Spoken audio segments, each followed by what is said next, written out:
Wait. 5 kilo. Di pa dito sa hay.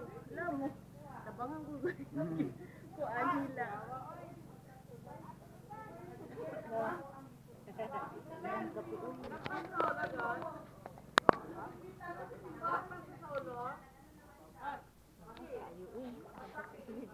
Yung paso eh.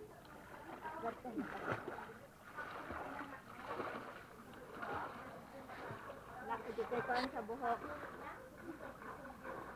Ano gini siya langoy dai? Diver na. Ha? Ha? Sa dire pa sa una o dito na? Dire. Dire. Pwede. Pag-graduate niya, pwede drive. Eh, ikaw ka nagano?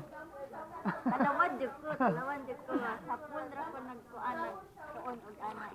Agamay ni dati. Pag ana gani na ako na Oo. makabot ako dito pero dire kay kuan mo gud. Lapad. Napad sa niya bawog ba. Nya maka kuan kag tubig alat kayo.